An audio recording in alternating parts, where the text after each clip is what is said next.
மச்சான் இந்த வீட்டில் ஒரு பெரிய பொட்டிக்குது, நெட் தூக்கணும்னு வச்சுக்கோ, நல்லா காசு பார்த்தலாம். மச்சான் நான் சொல்ல இத்தாண்டா அந்த பொட்டி.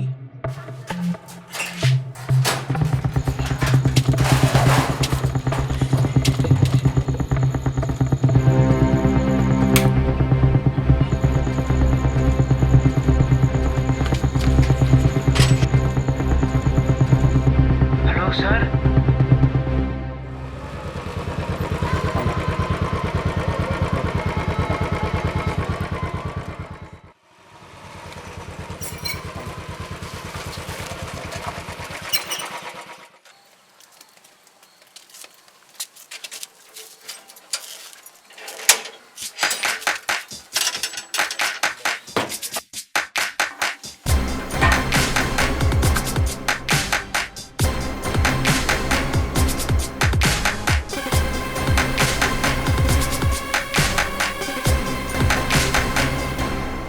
போய் கூப்பிடானே.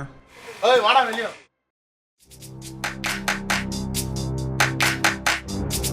ஆமா தூக்கி நம்ம இடத்துக்கு மாட்டனடா.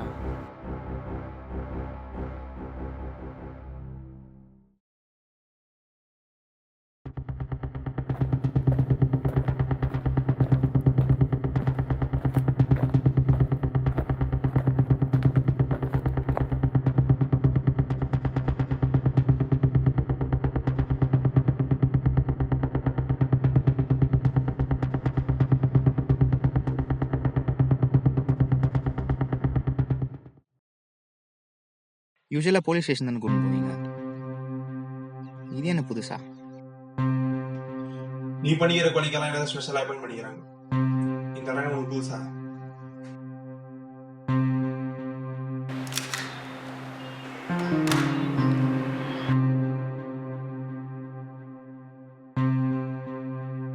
இதெல்லாம் வர கண்டுபிடிச்சாச்சா?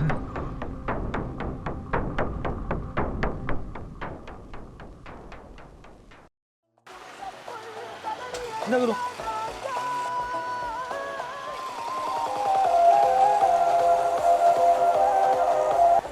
ஹலோ, ஒரு நிமிஷம் கால் பண்ணுறேன். என்னடா பிரச்சனை?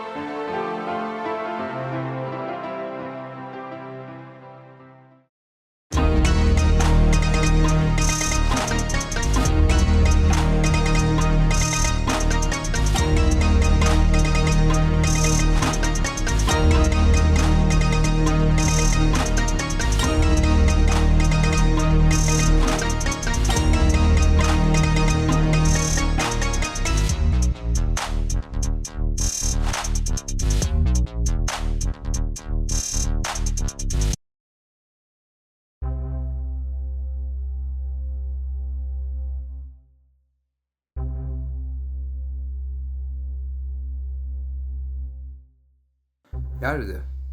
ஃப்ரெண்டு. உட்காரு. யார் இவரு? சங்க தலைவர். சங்க தலைவரா?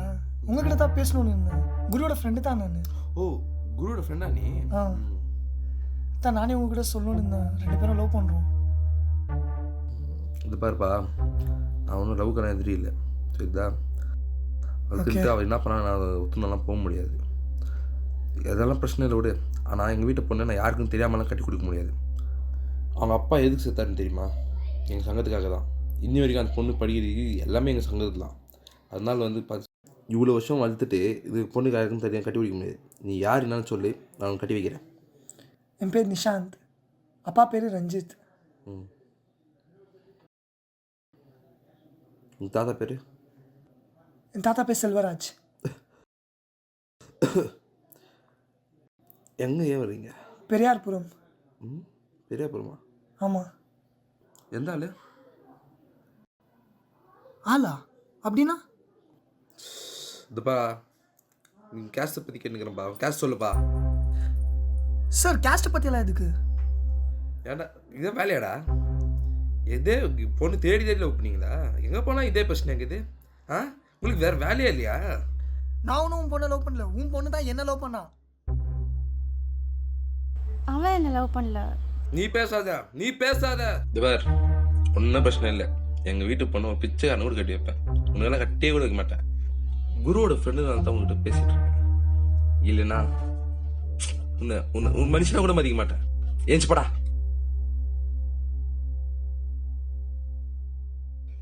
நல்ல அம்மா, நல்ல அப்பா, சொந்த வேலை, கை நிறைய சம்பளம்.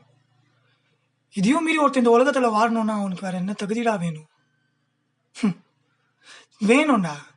சில மிருகங்களுக்கு வேணும். ஜாதி, மதம், குலம், கோத்திரம் இதெல்லாம் இருந்தா தான் ஒருத்தர் இந்த உலகத்தில் வாழ முடியுமா? என்னடா ஆச்சு? நான் தாழ்த்தப்பட்ட ஜாதியை சேர்ந்தவனா. எனக்கெல்லாம் பொண்ணு கொடுக்க மாட்டாங்களாம்.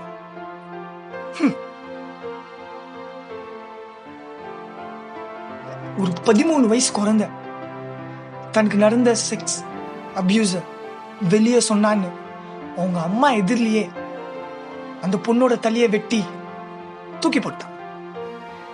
1968ல லேபர்ஸ் எங்களுக்கு ஜாஸ்தி சம்பளம் வேணும்னு கேட்டதுனால அங்க இருக்கிற லேண்ட்லார்ட்ஸ் 13 பேரை துடிக்க சாவடிச்சான். சரி, 1968ல தான் அப்படின்னா 2018 21st செஞ்சுரி. இப்போ கூட ஜாதி. நான் குச்ச வாட்டர் பாட்டில் அவன் குடிக்கலடா. நான் சேரியிலேருந்து வந்தவனா. இன்னைக்கு காத்தால கூட ஒரு நியூஸ். ஒரு தாழ்த்தப்பட்ட ஜாதியை சேர்ந்த ஒரு லேடி ஒரு ஸ்கூல்ல சமைக்க போயிருக்காங்க. அவங்க தாழ்த்தப்பட்ட ஜாதியை சேர்ந்தவங்கன்றதுக்காக அங்க இருக்கிற பிரின்சிபல் அவங்க எல்லாரும் அவமானப்படுத்தி வெளியே துரத்திட்டான். ஆனா இதே அந்த பிரின்சிபல் ஹாஸ்பிட்டல்ல ஆக்சிடென்ட் ஆயிட்டு அட்மிட் ஆயிட்டு இருக்கும் போது அவனுக்கு பிளட் தேவைன்ற போது ஒருத்தன் பிளட் கொடுக்க வந்தா அவன் எந்த ஜாதி மதம் இதெல்லாம் பார்த்தா பிளட் எடுக்க போறான்.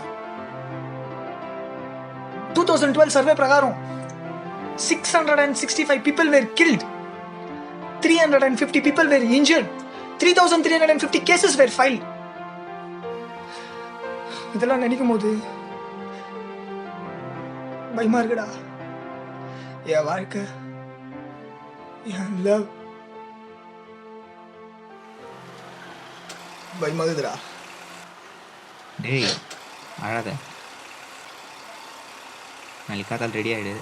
அந்த பொண்ணுக்கு சொல்லிடு நாளைக்கு காத்தால் உனக்கு கல்யாணம். என்னடா சொல்ற? வாடா காத்தால் பார்த்துக்கலாம்.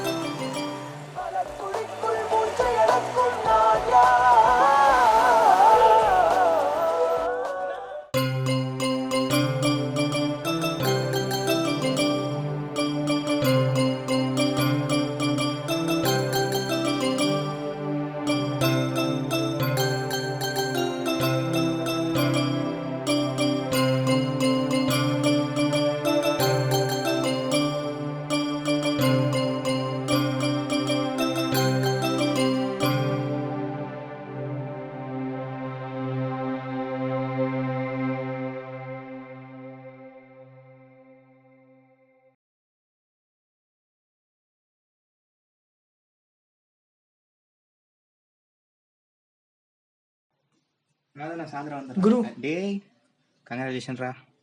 நீ வேறடா, அது உள்ள பயந்துன்னு இருக்கு. அதெல்லாம் ஒன்றும் ஆகாது, பயப்படாத. இந்தா இதை வச்சுக்கோ. வெயிடா, நான் ஒரு வெளியே போயின்னுக்கிறேன். அது வரைக்கும் எங்கே போகாத. வந்ததுக்கப்புறம் எல்லாம் பார்த்துக்கலாம்.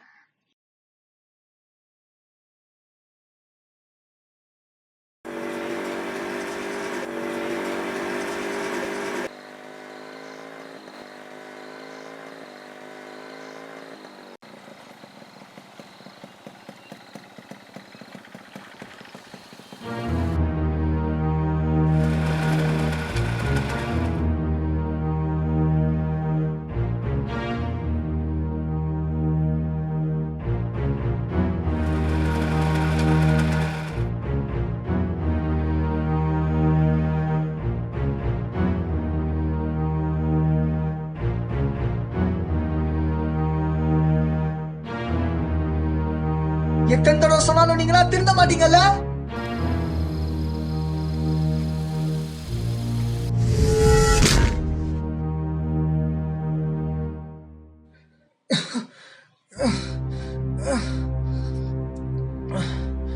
செக்கார நாய், உனக்கு எங்க வீட்டு பொண்ணு கேக்குதா? உனக்கு எத்தனை டைம் சொன்ன சொல்லி கேட்கல, அவ்வளோ கொழுப்பாயிச்சாங்க உங்களுக்கு. இப்ப பாத்தியா, எவ்வளோ சொல்லி கேட்கல நாய்ங்க. சாப்பிடா சாப்பிடா சாப்பிடா. இதுக்கப்புறம் எவனாவது எங்க வீட்டு பொண்ணை தொண்ணா பயப்படணும்டா. டேய், தூக்கி ரோட்ல போடுறா.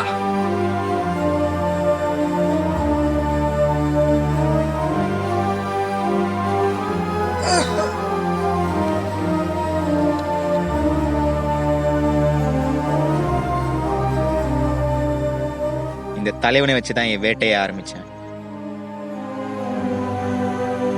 எவ்வளோ கேஸ்ட்டுக்காக அவன் கொலை பண்ணும்போது என் ஃப்ரெண்டுக்காக நான் கொலை பண்ண மாட்டேன். அப்போ நீ பண்றதெல்லாம் கரெக்டா? அப்போ போலீஸ் எதுக்கு, சட்டம் எதுக்கு? சட்டமா? செக்ஷன் 302 படி அவனுக்கு லைஃப் இம்ப்ரீஸ்மெண்ட் கொடுத்துருக்கணும். கொடுக்க முடிஞ்சிச்சா? இல்லை. அப்புறம் எதுக்கு சார்? ஆவரேஜாக வருஷத்துக்கு 100லேருந்து 120 கேஸ்ட் கில்லிங் நடக்குது. Village is the backbone of இந்தியான்னு சொல்கிறாங்க. ஆனால் அந்த வில்லேஜில் சார் அதிகமான கேஸ்ட் கில்லிங்காக நடக்குது. இது நீ நானும் பேசி சரி பண்ற விஷயம் இல்லை. இங்க இருக்கிற ஒருத்தனும் பேசணும். இங்க இருக்கிற முக்கால்வாசி ஜனங்களுக்கு கேஷ்னாவே பிடிக்கிறது இல்லை. ஒரு விஷயம் சொல்லணும்னா, என் பையனை நான் கேஷ்ல தான் ஸ்கூல்ல சேர்த்து. Super sir. ஆனால் அது உங்களால் முடியாது. நீங்கள் ஜாயின் பண்ணியிருக்க ஸ்கூலில் கண்டிப்பாக உங்கள் பையனை கேஸ்ட்டை பற்றி சொல்லி தருவாங்க. என் ஃப்ரெண்டு ஒருத்தன் தான், நல்லா படிப்பான். அவன் நல்ல மார்க் எடுத்தோம் அவனால் காலேஜில் சேர முடியல. ஆனால் இதே ஒரு கம்யூனிட்டி சேர்ந்த பையன் கம்மி மார்க் எடுத்தும் சீட் கிடைச்சிச்சு. இதை நினச்சி என் ஃப்ரெண்டு அழுதான், கோவப்பட்டான். ஆனால் அதெல்லாம் யார் தப்பு? சரி, இவ்வளோ பேசுறிய, உனக்கு என்ன புரிஞ்சுக்குது? சொல்கிறேன் சார். எவனோ ஒருத்தன் ஒரு நாள் மலைக்கடியில் அவனோட சுயநலத்துக்காக மனுஸ்மதி அப்படின்னு எழுதி வச்சது தான் சார் ஜாதி. கேஸ்ட்டுக்கு டெஃபினேஷன் என்னன்னு தெரியுமா சார்? Divided by profession. ஆனால் இன்றைக்கி அந்த மாதிரிலாம் எதுவுமே இல்லை சார். 2000 வருஷத்துக்கு முன்னாடி இருந்த ஏழைங்களாகவே இருக்கக்கூடாதுக்காக கொண்டு வந்த சட்டம் சார் இந்த ரிசர்வேஷன், ஃப்ரீ கோட்டா, இது எல்லாம்.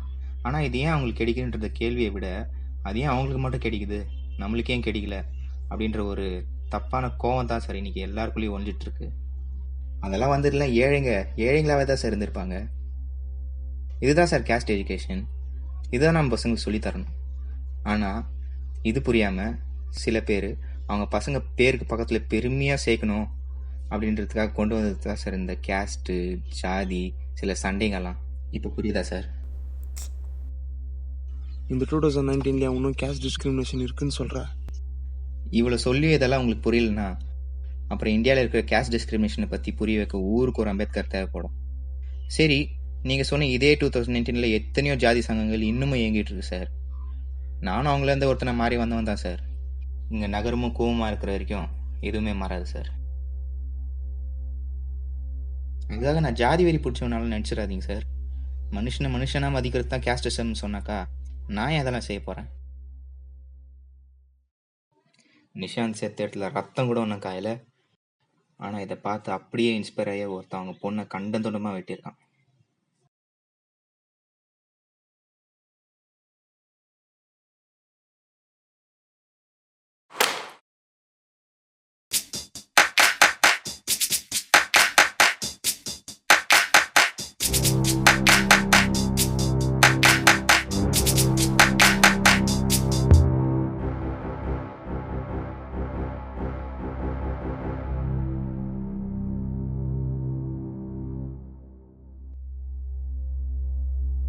என்ன சார் பார்த்துன்னுக்குற? போத்தல் சார் அவனை சாவுங்கடா.